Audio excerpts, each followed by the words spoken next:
Amém. Boa noite. Horrível. Boa noite. Agora sim, estamos vivos para a glória de Deus. Amém? Gente, essa é uma worship night. Porque nós somos americanizados agora, né? Nós somos gringos. Mas essa é uma noite de adoração. Viemos aqui adorar o Senhor. E eu sei que você veio aqui porque você queria adorar o Senhor. Então, nessa noite a gente vai ter uma reflexão mais curtinha, porque nós vamos voltar para a adoração. E enquanto isso, nós vamos refletir sobre adoração. Né? O tema da mensagem que o Senhor me entregou hoje é Manual da Adoração. E o versículo da pregação, né, é 1 Samuel 15, do 22 ao 23, né? Que diz assim, a palavra do Senhor nos diz: acaso tem o Senhor tanto prazer em holocaustos e sacrifícios, quanto em que se obedeça a sua palavra? A obediência é melhor do que o sacrifício, e a submissão é melhor do que a gordura de carneiros. Se você tem uma mãe cristã, ou cresceu com alguém cristão na sua casa, em algum momento já falaram para você que a obediência é melhor do que o sacrifício, não é verdade? A minha mãe sempre falou para mim, Gabi, obedecer é melhor do que sacrificar. Só que nossos pais falam um pouquinho diferente isso pra gente, né? Porque a palavra do Senhor diz, é melhor você obedecer ao Senhor do que ir na igreja oferecer um sacrifício vazio. A nossa mãe, ela fala assim, né? É melhor você me obedecer do que eu ter que te sacrificar aqui hoje, então me obedeça. Mas, tá me dando agonia isso aqui. Mas, hoje a gente vai falar do que é adorar no plano original da Bíblia. Porque o que é adoração? Hoje em dia a gente comete um erro muito grande de resumir a adoração ao louvor. E o louvor é sim parte da adoração, mas ele não é o que resume ela. O Senhor não é um Deus limitado para que o nosso ato de se relacionar com Ele também fosse limitado. Então, como a gente vê que a adoração surgiu? Eu não sei se vocês sabem, mas a primeira vez que a palavra adoração aparece na Bíblia é com Abraão. Quando o Senhor pede que Abraão mate Isaac, Abraão fala assim, eu e o menino vamos lá adorar ao Senhor. Então, isso já nos mostra que a adoração ela está diretamente ligada ao sacrifício. Não existe como você adorar o Senhor sem sacrificar algo do seu eu e da sua carne. Não existe adoração ao Senhor sem que algo do seu antigo eu, do seu velho homem, saia de dentro de você. Qualquer adoração que vem sem nenhum tipo de sacrifício é vazia. Por isso que no Antigo Testamento, a adoração que o Senhor pediu ao povo dele, lá no Deuteronômio, quando deu as leis, era o sacrifício de um animal. E aí as pessoas iam constantemente no templo adorar e sempre eles estavam matando um outro animal, porque aquele animal que eles matavam naquele sábado ali, era como se eles estivessem se arrependendo pelos pecados que eles cometeram desde o último sacrifício dele. Mas hoje, nós não precisamos fazer isso, de matar carne de animal. Por quê? Porque o nosso Cordeiro perfeito já veio. Ele já morreu uma vez e ele não precisa morrer de novo para que nós possamos continuar sendo perdoados. Só que nós precisamos continuar nos arrependendo dos nossos pecados para continuarmos dignos de entrarmos na presença dele. Hoje, então, a gente vai refletir o que nós precisamos fazer e o que nós não podemos fazer se nós queremos adorar o Senhor. Porque, pensa comigo, né? Quando chega o aniversário de uma pessoa que você gosta muito, ou uma data comemorativa, e você vai presentear alguém, você presenteia essa pessoa com um presente que seja do gosto daquela pessoa, certo? Você não vai comprar um presente que é do seu gosto, seria muito egoísta da sua parte fazer isso. Mas se nós pensamos assim, por que nós queremos adorar a Deus do jeito que nós pensamos que devemos adorar? Nós temos que adorar o Senhor da forma que Ele quer ser adorado. E como a gente descobre a forma que Deus quer ser adorado? Conhecendo Ele, lendo a palavra dEle. Então hoje nós vamos fazer isso. Porque a gente precisa entender que Deus é o dono da adoração. Não é porque você é a pessoa ativa que está falando, que está declarando, que está levantando as mãos e se declarando ao Senhor, que você é o dono dessa adoração. Você não é. Então, hoje nós vamos comparar dois adoradores da Bíblia, para a gente entender que existem comportamentos que te impedem de adorar o Senhor e comportamentos que te ajudam a fazer isso da forma certa. O primeiro desses adoradores que nós vamos ver hoje é Saul. Saul, ele era um homem que começou muito bem, mas infelizmente Saul não soube como terminar bem.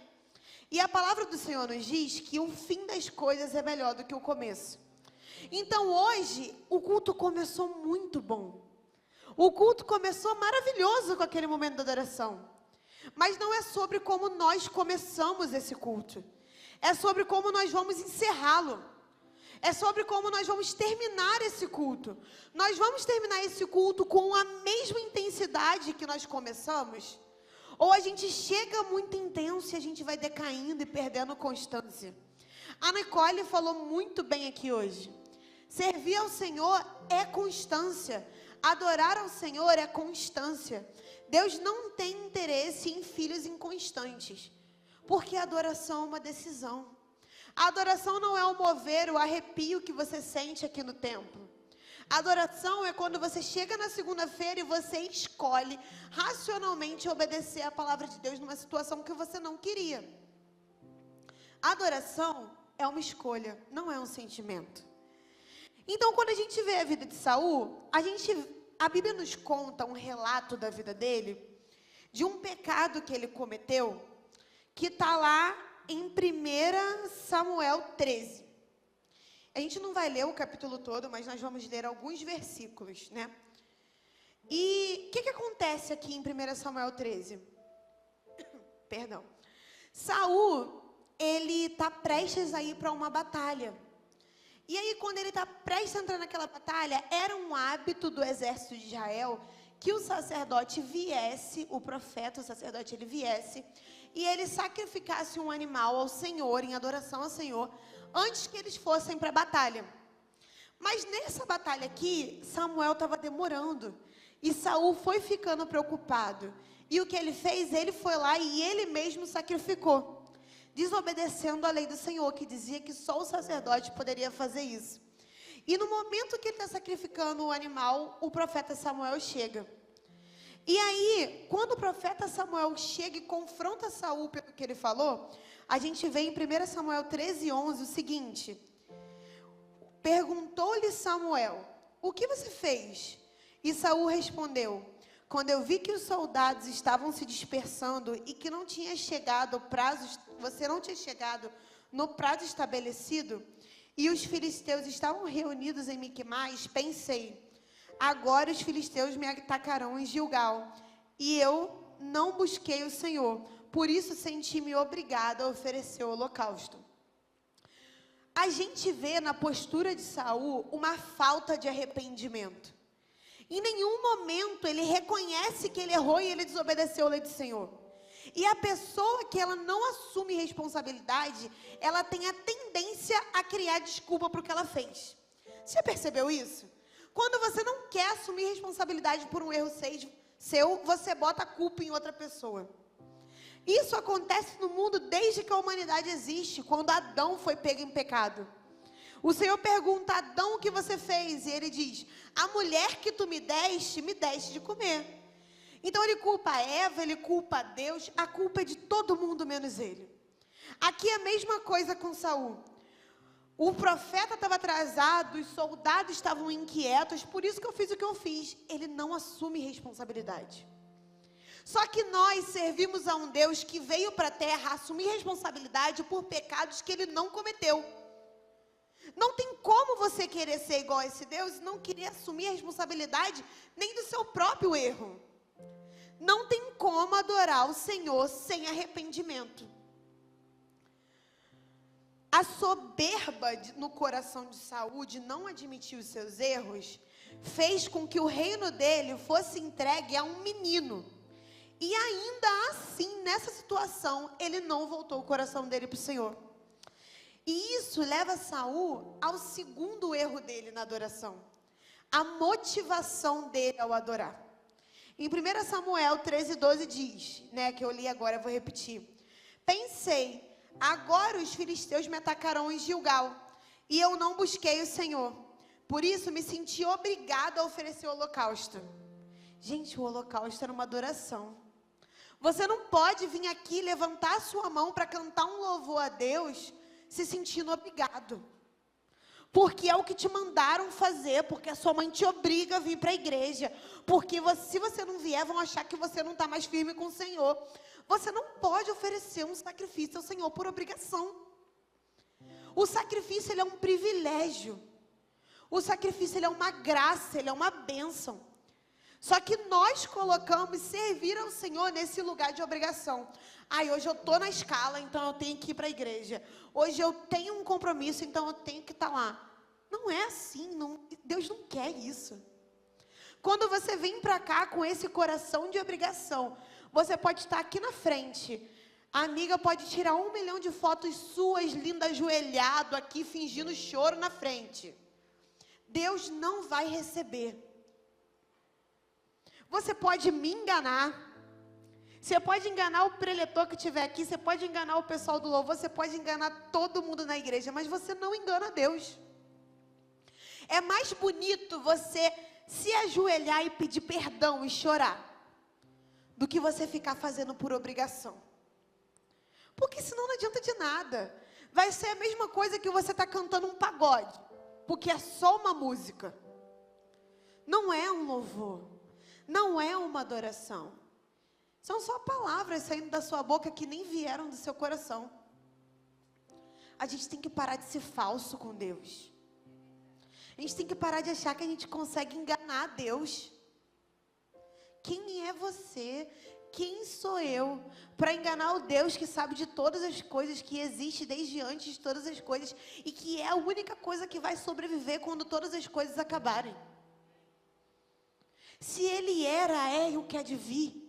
Se Ele é o primeiro e o último. Se Ele é o alfa e o ômega. Quem é você para enganar Deus com a sua falsa adoração? Aí você vem. Não, hoje eu quero uma foto bonita para botar no meu feed do Instagram. Aí tu senta na frente ou tu senta na quina, que tu sabe que o pessoal passa pelo corredor. Aí você fecha o olho. Aí você se emociona. Aí você chora. A Globo tá te perdendo. A Globo não, né? Mas você precisa ser sincero com o Senhor. Senhor, eu pequei, eu sou péssima. É melhor do que o Pai, muito obrigada. Tá tudo maravilhoso quando não tá.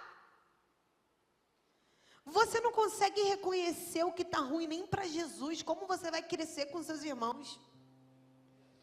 Você não consegue dizer para Deus, desculpa, está muito difícil para mim. Eu não estou aguentando. Hoje eu não estou afim de cantar louvor nenhum.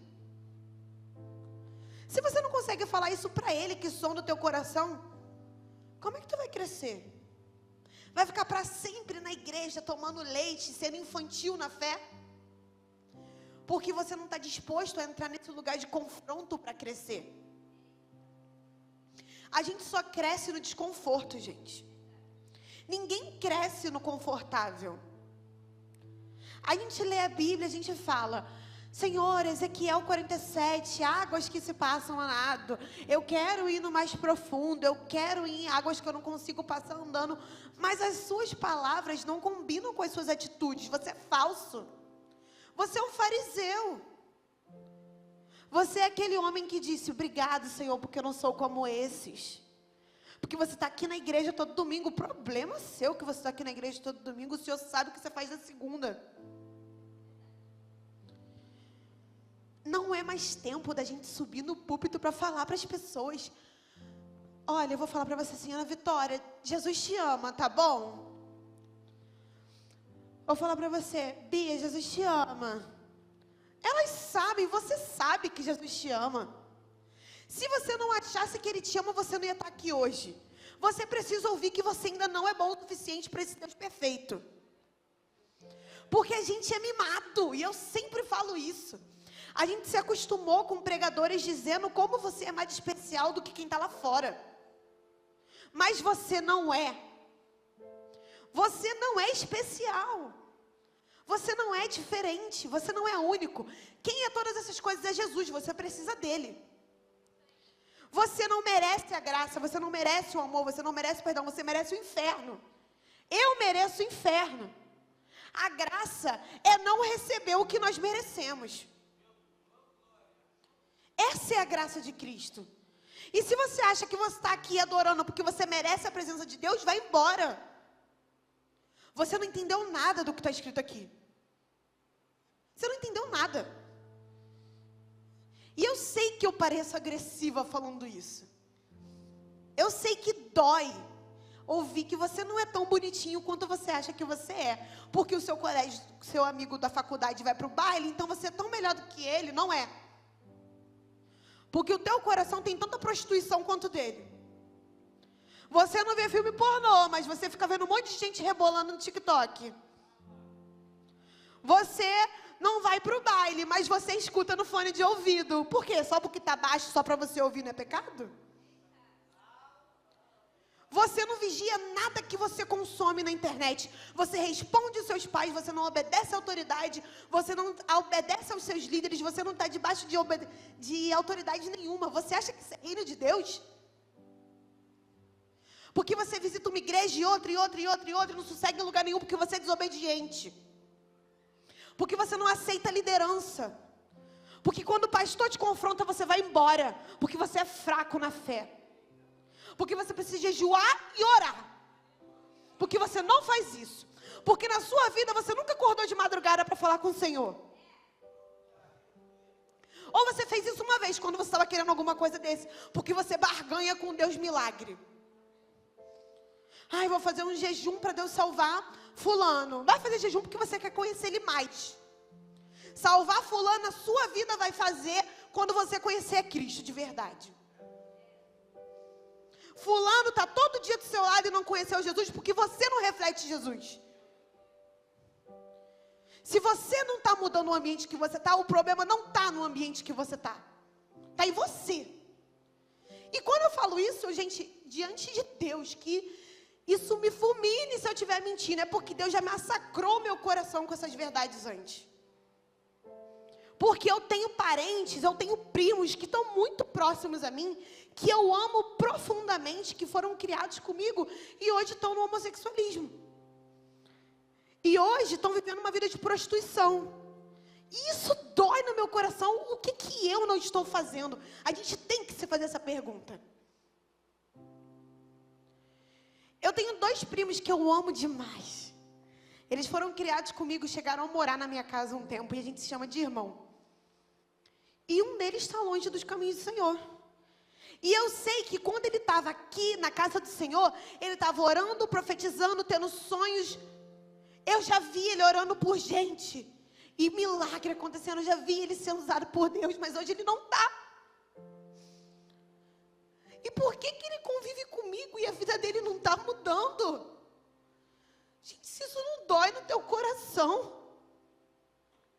Aquele teu parente, aquele teu amigo que te vê todo dia e ainda não conheceu Jesus, é responsabilidade tua. O ID já está sobre a sua cabeça.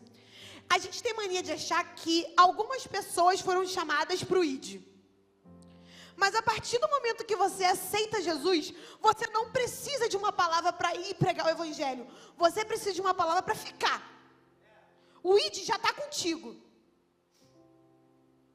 É uma ordem. Será que eu devo ir? Será que eu devo não ir? Essa que é a pergunta. Mas a gente gosta de ter o ego massageado na igreja. A gente fica igual Saul. A nossa motivação em adorar é que as pessoas vejam como a gente é crente. A nossa motivação em adorar é que as pessoas vejam que a gente sabe cantar aquele louvor diferente que ninguém da igreja conhece ainda. E isso faz com que a gente fique cada vez mais distante do Senhor, estando perto dele. Uma vez eu vi o pastor Douglas Gonçalves falando uma frase que era a seguinte: mais perigoso do que um pote de veneno escrito veneno é um pote de veneno escrito suco de maçã, que você toma e nem tem consciência do que você está ingerindo. E hoje a gente vê muito crente assim. O cara acha que ele não está bebendo e comendo do pecado só porque não está escrito veneno no rótulo. Mas está. Tanto quanto aquele outro que nunca ouviu falar de Jesus. A fé da tua mãe não vai te levar para o céu. A fé do teu pai não vai te levar para o céu. Pode ter te salvado de muita besteira que você já quis fazer da sua vida, as orações das pessoas que te amam. Mas não vai abrir a porta do céu para você, porque isso é contigo. A sua adoração tem que ser verdadeira, não a deles. A terceira característica que a gente vê na adoração de Saul é que ele tinha muito temor de homens. Ele fala assim, né? Ai, que soluço. Em 1 Samuel 15, 13, quando ele é rejeitado como rei de Israel por Deus, o profeta chega para Saul e fala para ele que ele tinha sido rejeitado e que Deus tinha levantado um novo rei. E preste atenção no que Saul fala: pequei, agora honra-me diante das autoridades do meu povo e perante Israel. Volta comigo para que eu possa adorar o Senhor, o teu Deus. Cara, quando o pecado dele é exposto, a primeira reação dele é pensar nas outras pessoas. Ele não está nem aí porque Deus está pensando dele. Quando ele perdeu a Deus... Gente, isso é muito sério. Quando Saul perdeu a Deus, ele não faz nada para recuperá-lo. Ele se agarra ao cargo. Ele se agarra ao título. Ele se agarra ao que as pessoas pensavam que ele era rei. Porque ele tinha temor de homens. O coração dele estava no que as pessoas pensavam dele. E é isso que a gente faz. A gente vem para o culto e não tem ninguém levantando a mão. A gente até queria levantar a mão para adorar o Senhor, mas como não tem ninguém, eu não vou levantar.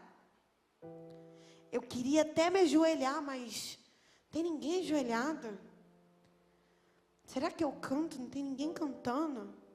Temor de homens. Você está colocando a opinião das pessoas na frente da opinião de Deus. Sabe? E isso mostra quem é o Deus do teu coração. Você elevou um trono dentro de você para as outras pessoas. E isso tomou o lugar de Deus. Quando a gente se coloca nesse lugar, a gente não percebe o quão longe a gente está. Porque Saul, quando ele é confrontado, ele fala: mas eu adorei ao Senhor. Você acha que está adorando. Você acha que está fazendo certo. Mas não é assim que o Senhor deseja ser adorado. Agora, nós vamos ver um segundo adorador, Davi.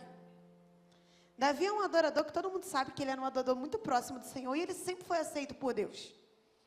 Vamos comparar a forma como Davi agia e como Saul agia. Qual foi o pecado de Davi? Está lá em 2 Samuel 12. Davi mandou um cara para... vamos lá.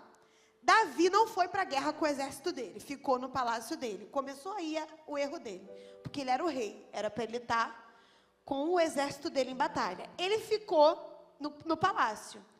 Quando ele estava à toa, porque ele não estava fazendo o que ele tinha que fazer, ele viu uma mulher no telhado do vizinho tomando banho. E ele falou: tô querendo ela.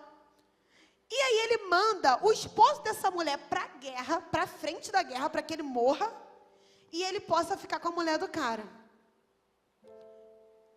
Aí você pensa: Davi fez isso? Fez. Porque não é porque você é um adorador aceito por Deus que você não vai errar. Você vai errar e você pode errar muito feio. Só que como ele se comportava diante disso? A primeira coisa, Davi se arrependia. Ele se arrependia de verdade. Ele podia fazer a mesma bobagem 300 vezes. Ele se arrependia de verdade 300 vezes. Deus não está esperando perfeição da gente.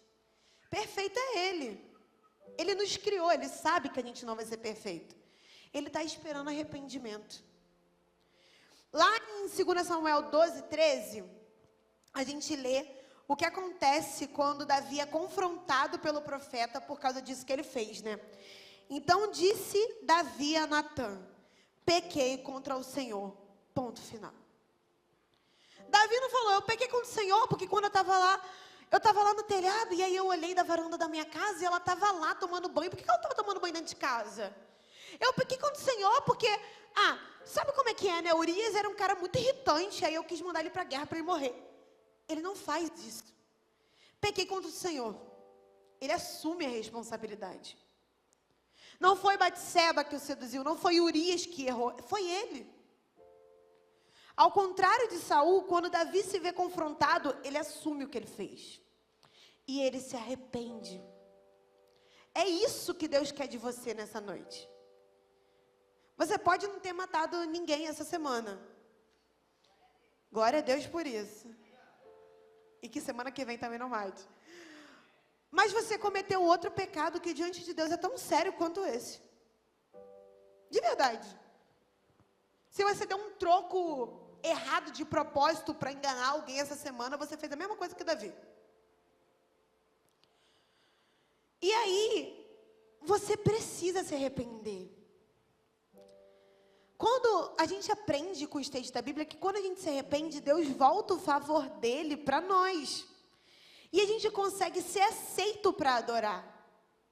Gente, existe um porquê. Na Bíblia a gente encontra 3 livros já contando a mesma história das leis. Levítico, Número e Deuteronômio. Parece que é o mesmo livro, mas existe um porquê para isso. Todas aquelas regras que parecem muito chatas, aquelas medidas, aqueles carneiros, e às vezes é o cordeiro, e às vezes é uma pomba, e às vezes é o... Parece muito chato, mas Deus estava querendo um relacionamento com o povo. E Ele é santo. E se o povo entrasse impuro na presença dEle, ele ia morrer. Então Ele estava sendo chato, sim, porque Ele queria que eles sobrevivessem. É amor. É cuidado. Por isso que toda semana vem alguém aqui dizer para você que você precisa se arrepender. Porque só assim você vai conseguir entrar na presença de Deus. Não tem como entrar na presença de Deus sujo. E você se limpa se arrependendo. Sacrificando o seu eu. Sacrificando o seu carneiro, semana atrás de semana, pedindo perdão por entrar na presença dele. A segunda coisa que a gente vê na forma como Davi adora, é que ele tem a motivação certa. Né? Em 2 Samuel 12, 20, a gente vê assim: então Davi levantou-se do chão, lavou-se, perfumou-se e trocou de roupa. Depois entrou no santuário do Senhor e o adorou. E voltando ao palácio, pediu que lhe preparassem uma refeição e comeu. Né? Nessa traição que Davi cometeu, nesse adultério, ele acabou engravidando aquela mulher. E por causa do pecado dele, o bebê morre. Mas o bebê fica 1 semana doente. Porque aquele menino, ele era filho do pecado. E o fruto do seu pecado não pode ficar vivo se você quiser continuar tendo um relacionamento com Deus. É isso que Deus está ensinando aqui. Deus não queria matar um bebê inocente, mas Ele tinha que ensinar para você que a consequência do seu pecado não pode ficar entre você e Ele. Você precisa sofrer essa consequência, porque a escolha é sua pecar. Não é porque Deus é ruim, porque Deus gosta de castigar ninguém. É porque você escolheu o pecado. Então a consequência vai vir. Mas quando o bebê morreu, ele ficou 7 dias, Davi, enquanto o bebê estava doente, jejuando e orando e trancado, pedindo a Deus para o bebê sobreviver. Quando o bebê morreu, ele toma um banho, ele troca de roupa e ele vai para o templo adorar. Difícil adorar quando Deus te diz não, né? Quando você tem que perder, você louva o Senhor? Quando você tem que sacrificar, você louva o Senhor? Ou você age como se Deus fosse teu gênio da lâmpada, que só merece parabéns quando Ele faz a tua vontade. Você trata Deus como seu pet, só ganha biscoitinho se fizer o truque direito. Você coloca Deus numa coleira na sua cabeça. Davi viu o bebê dele morrendo, o filho dele. E ainda assim, ele adora o Senhor. Porque você não adora Deus pelo que Ele te fez ou pelo que Ele te deu. Você adora Deus por quem Ele é. Deus é santo? É. Deus é único? É. É majestoso? É. É o único Deus vivo? Sim. Eu adoro Ele por isso. Porque Ele é estrela de Davi. A raiz de Davi. A estrela da manhã. O leão da tribo de Judá. Por isso que nós adoramos a Deus. Por isso que nós louvamos a Cristo. Porque Ele é o único, o verdadeiro. Porque Ele é o Messias, porque Ele vai voltar. É por isso que nós adoramos a Deus. Porque toda a Nova Jerusalém que Ele vai construir vai se basear nele. Ele é a pedra angular. Não é porque Ele fez o que você, mimadinho, queria. Deus não é a sua mamãezinha que vai te dar porque você está chorando. Deus não é o seu papaizinho que vai te dar um presente porque você se comportou bem essa semana. Se comportar bem na presença do Senhor é a sua obrigação. Obedecer ao Senhor é a sua obrigação. Ele morreu por você. Você acha muito oferecer 70 anos dessa vida, 80 anos, vamos lá. Acho que a pessoa vive em média 80 anos. Você acha muito oferecer 80 anos ao Senhor se Ele está te dando a eternidade? Cara, é tipo você está trocando R$2 por 1 milhão. Uma vergonha. Você não quer sacrificar nada. Você é respondão, você é mal criado. E é por isso que a nossa geração trata os pais tão mal. Porque a gente se acostumou a botar a culpa nos nossos pais de tudo. Eu tenho esse trauma porque a minha mãe, na minha infância... Ah, pelo amor de Deus, você é adulto. E você faz a mesma coisa com Deus. Eu não consigo adorar a Deus, porque teve uma vez que eu fui traumatizada numa igreja, porque o irmão falou pra mim, problema do irmão, libera perdão e vai seguir a tua vida. Quem tá tomando esse copo de veneno todo dia é você. O irmão nem lembra do que aconteceu. É você que está morrendo por dentro. É você que está caminhando para o inferno. A passos largos. Todo dia você alimenta o seu pecado, a sua mágoa, a sua mágoa, a sua mágoa. Vai perdoar. Você não consegue perdoar o seu irmão que você vê. Como você vai seguir na sua fé com um Deus que você não vê quando Ele te disser não? A motivação do seu coração não pode ser quantos desejos realizados você teve. E a última coisa que a gente vê na adoração de Davi é que ele tinha temor do Senhor. Ele não estava nem aí para ninguém. E o rei de Israel ficou 7 dias trancado, rasgando as roupas, chorando e jejuando. Mas você chega na igreja e acha que você não pode se ajoelhar e se arrepender porque você serve, sei lá, na integração comigo. Porque você serve na recepção, porque você usa um crachazinho e vai ser uma vergonha se você demonstrar que você pecou na frente das pessoas. Tenha temor do Senhor, é o princípio da sabedoria. Para de pensar que se você chorar, vão achar que você está em pecado. Ah, pelo amor de Deus, você chora porque você está na presença de um Deus santo. Você chora porque você entendeu o que Ele fez. Aquilo ali não te faz chorar. Imaginar o sangue dele naquilo, ele todo ferido, todo machucado, não te faz chorar. Sendo chicoteado, torturado, magoado, ferido, escarneado, por causa do seu pecado, não te faz chorar. Se arrependa. Quem pode entrar na presença do Senhor? Aquele de mãos limpas e coração puro, que não recorre a ídolos. Salmo 24, gente, isso tem que ser o lema da nossa vida. Sabe, hoje existe um convite do Senhor para nós. A banda, pode vir, por favor? Existe um convite do Senhor para nós. de oferecer um sacrifício. A gente vai ter um outro momento de adoração agora. A gente vai adorar o Senhor. A gente vai se render a Ele. A gente vai adorar Ele com tudo que a gente tem. Se você quer dar glória a Deus, você dá. Se você quer dar um aleluia, você dá. Se você quer se ajoelhar, você se ajoelha. Você está na casa do seu pai. Na sua casa você não precisa. Na casa do seu pai e da sua mãe você não precisa manter um protocolo social. O Espírito Santo é livre aqui nessa noite. E você também é. Então, existe um convite para que você sacrifique algo hoje. Eu não sei o que é. O Espírito Santo não é fofoqueiro. Mas você sabe o que é. Porque Ele está falando com você. Porque Ele está me falando que eu tenho que abrir mão. Então eu sei que Ele também está falando com você. Então eu queria convidar todos vocês a ficarem de pé. Hoje nós vamos limpar as nossas mãos e purificar o nosso coração. Hoje nós vamos entrar na presença do Senhor como Ele deseja, não como nós gostaríamos. Hoje a gente vai se arrepender. Hoje a gente vai voltar atrás dos nossos maus caminhos. Nós vamos quebrar todo o temor de homens no nome de Jesus, nessa noite. E você não vai se importar com quem está do teu lado. Tu vai se importar. Imagina o seguinte, ali tem um trono. E o Rei dos Reis está sentado ali.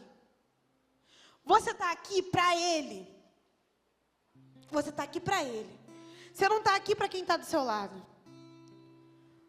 Então agora nós vamos orar. E depois nós vamos adorar o Senhor. E nós vamos torná-lo Rei e soberano nessa noite. Nós vamos ficar livres na presença dEle. E eu não quero que você faça porque eu estou mandando você fazer. Porque senão vai ser atuação e a gente não está interessado nisso. Se você é do quietinho, fica no quietinho. Se você é espalhafatoso, seja espalhafatoso. Se você tem uma adoração extravagante, seja extravagante. Mas seja você. Porque o Deus que te criou sabe quem você é. O Deus que te criou não te fez para montar um personagem. Feche seus olhos, bota a mão no seu coração que a gente vai orar.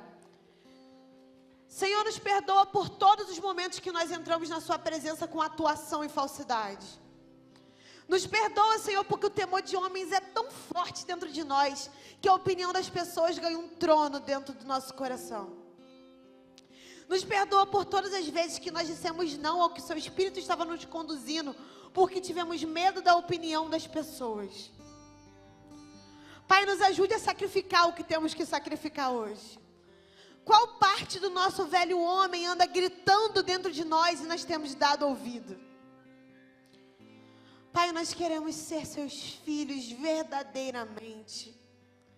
Queremos ser chamados filhos de Deus. E nós sabemos, Pai, que o Senhor tem grandes coisas para essa noite. Então, Espírito Santo de Deus,